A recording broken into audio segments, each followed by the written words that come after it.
Hello and welcome everybody to a new video.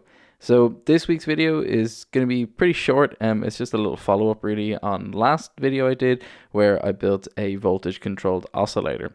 So in that last video, we built our little voltage controlled oscillator, which was a really great exercise in analog electronics and in learning about how oscillators work and that kind of stuff.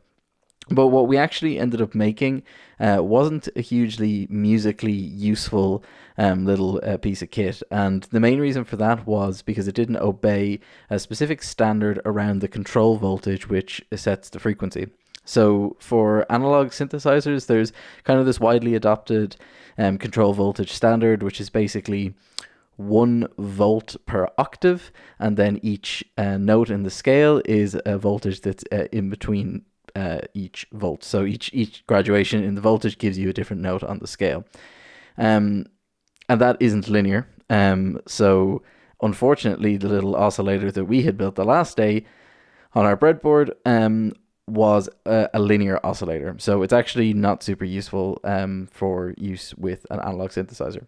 But it does still have uses, and so what I've done is I've actually produced this little guy here. So this little module, it's sort of a speaker tester type module. So basically what I did was I took that breadboard circuit that I had made, which I'll show somewhere, and I made it onto a piece of proto board to basically make it permanent, and I put it inside this little 3D printed case. So this little box basically has that entire oscillator inside it. It's got power jack, it's got some switches, it has a knob for changing the frequency, and it has an output jack here, which is a standard 1/4-inch audio connector. So that's pretty much it. I took something that I made the last time, made it permanent, and made it sort of a slightly useful, either a toy or a little speaker tester type device. So you can see I have it wired up here to my oscilloscope. So it still works the exact same. You twist the knob, you can change the frequency that you get out of it. You can flick this switch, you can change from a triangle wave to a square wave. And yeah, that's pretty much it. Doesn't really do a huge amount. So there was a couple of things I changed in here though internally, which I'll open it up and give you guys a look, and I'll explain just a little bit about why I did that, how I did it. So one thing was the power supply. I kind of improved that, and I also changed a little bit on the output side, which makes it a little bit more user-friendly, a little bit more useful. So if I take my jack here for my output, I can plug it into my speakers and hopefully not deafen everybody. Yeah, not deafen everybody. That's not too bad. But yeah, still works the same.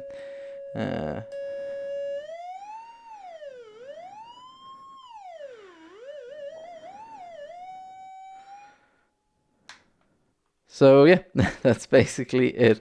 The main thing I had to do there was with the output was I made it a little bit more user friendly. Obviously I added the little jack onto it, and also I scaled the output voltage a little bit better. So it's quite low now, which is more in the range of the kind of consumer audio range, which is what I wanted because it was a little bit too high before. So with that said, anyway, I am going to unplug all this, and I will open this guy up and give you a look at the inside, and we can talk about some of the changes that we made in here. So this is just a really simple little 3D printed case that I spun up in Fusion 360.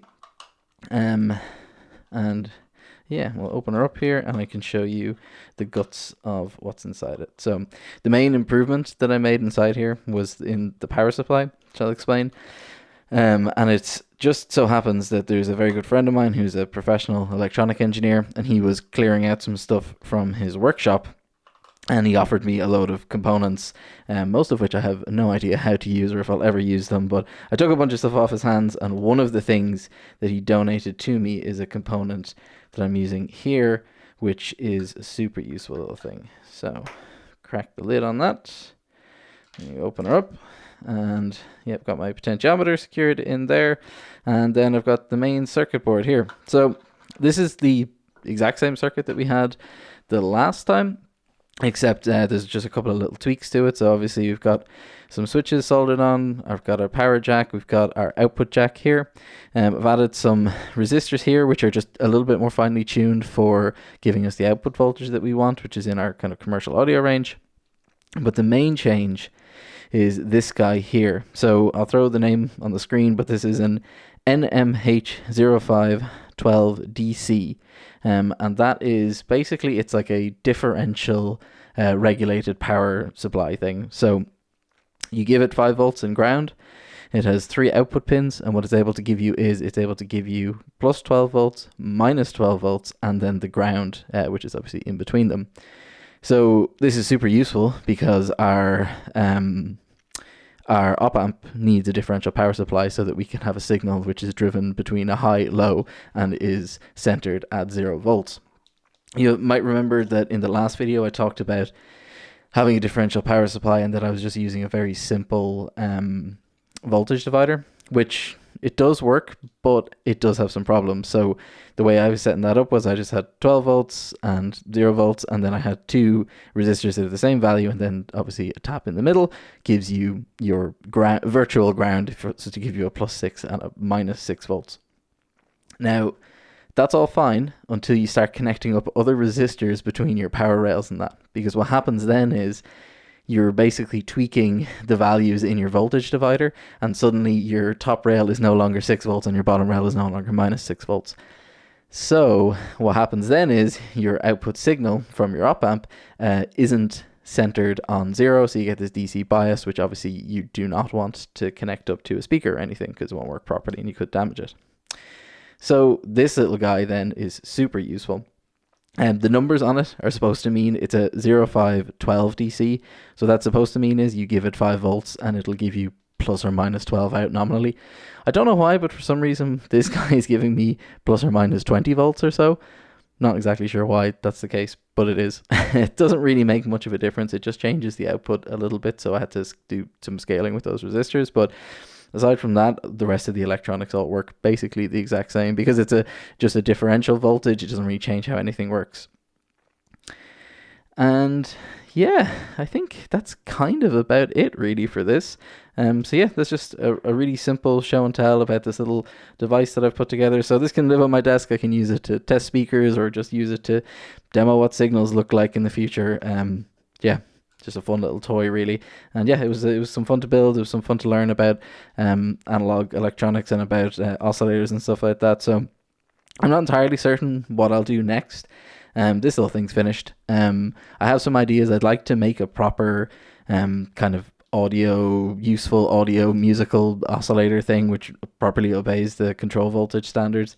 I'd also like to be able to wire it up to a little MIDI keyboard, so I might see if I can make like a MIDI to control voltage adapter type thing. And yeah, there's so much I can do with this, and I plan to do it. I plan to keep working on this stuff in the future. So if you like this, yeah, you can follow along, and I'll definitely have more of this stuff in the future. Not exactly sure what my next project's going to be, but yeah, could be something along those lines. So yeah, I'm gonna leave it there, guys. As always, thanks for watching, and I will see you guys in the next one. Bye bye.